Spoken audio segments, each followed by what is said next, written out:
Hi, I'm Rebecca England.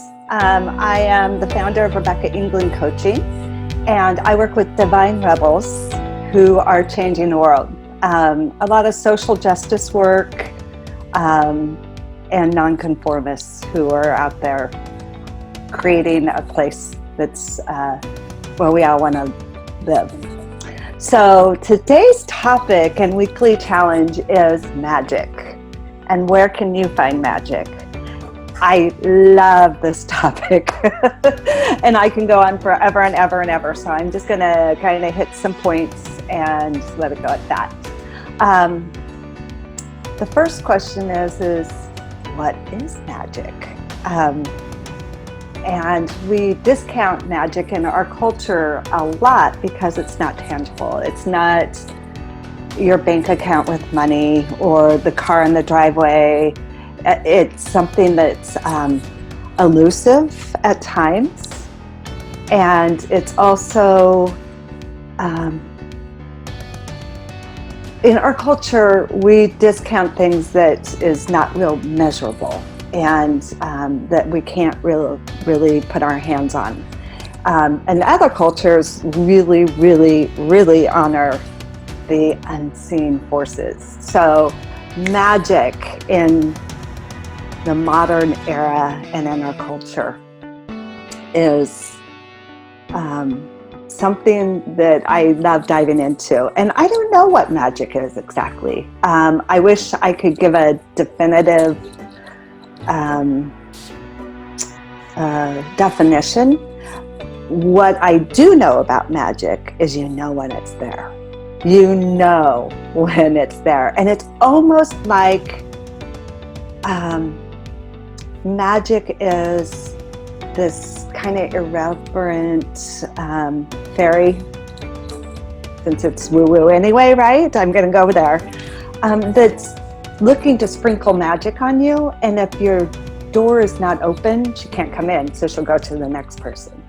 So I'm going to start with the challenge for you. For those who believe in magic and know magic is around us, the challenge is expect it and watch where it shows up every day for you. And I love feedback on it. And for those who are skeptical, I'm asking that you just open the door and so magic can get in. Why do I believe magic is important? I believe magic is important because when we're not open to magic, our challenges are overwhelming and we feel stuck and it's hard if things aren't moving and we don't know where to go. It's almost like a small prison that you can barely turn around in. Which brings me to, I do want to say right now, before I go any farther, I am fully aware of the suffering in the world today. I am heartbroken about what's happening in the United States, and I don't want to discount people's suffering. And this is in no way ignoring suffering.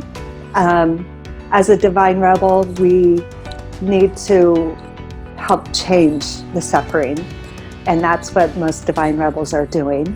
And non-conforming ways and figuring out ways to be of service.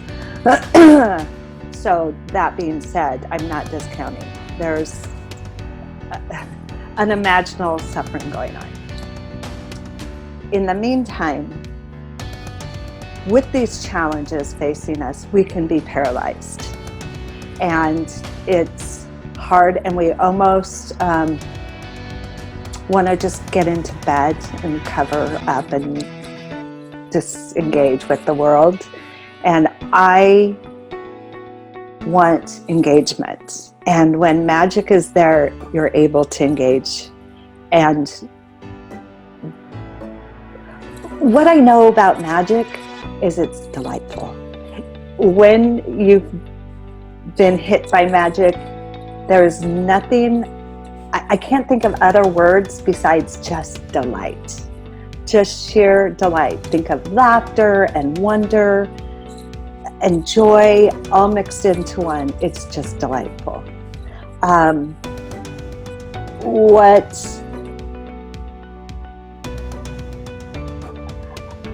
I think we tend to think about magic as being a big magic, make it really big and then I'll believe in it. And I have a great story about a kind of a big one. And I'll tell you that in a minute. But what I challenge you is for the small, the mundane magic moments. Walking outside your front door and looking up into a beautiful blue sky and being present. Watching a hummingbird fly by or a bee in a flower. Those are moments of magic when you're present that are life-affirming magic moments.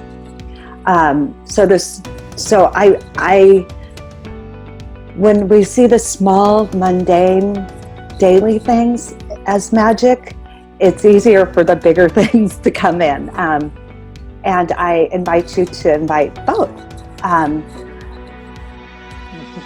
My husband this morning, we were talking about magic, and one of his definitions was when you are expecting possibility and being open. So can you feel the difference of that and not believing in magic when we're talking about how hard it is when we're stuck and it's a challenge that we can't get through?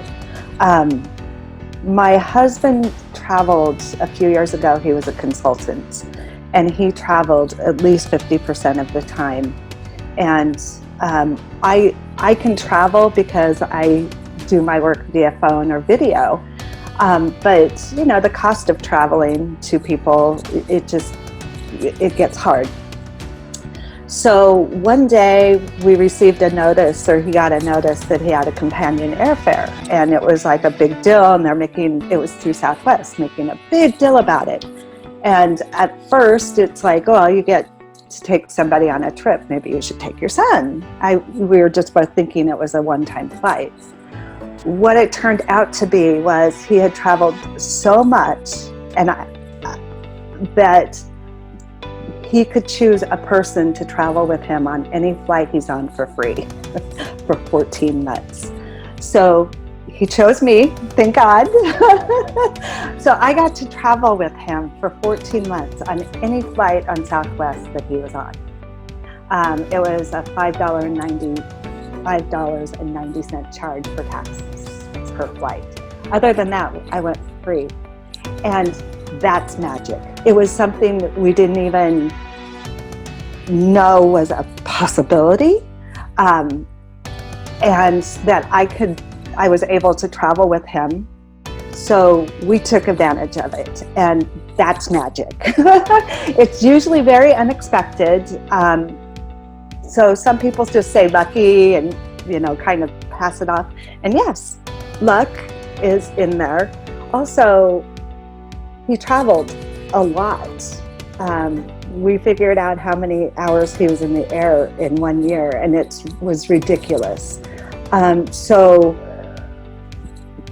yes, it was luck, and we weren't saying, oh, get some more miles, get another flight so you can earn miles so I can travel with you. We didn't even know. So that's a magical moment, and it's a big one. Not to say all of them are going to be something like that, but magic is afoot. And I challenge you to be in pursuit of it. And open that door today. Just crack and watch and see what happens. And for those of you who have gone on the other side of the door, just stay open to the possibilities. And this is a great time to finish down, since I've preached about magic. It is out there and it's real.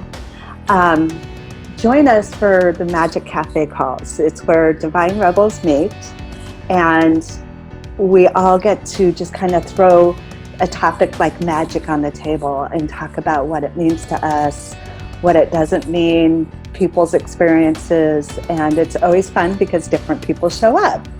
And then we have a group coaching, that program that is a rebel force to be reckoned with. So check it out, and I'll see you soon.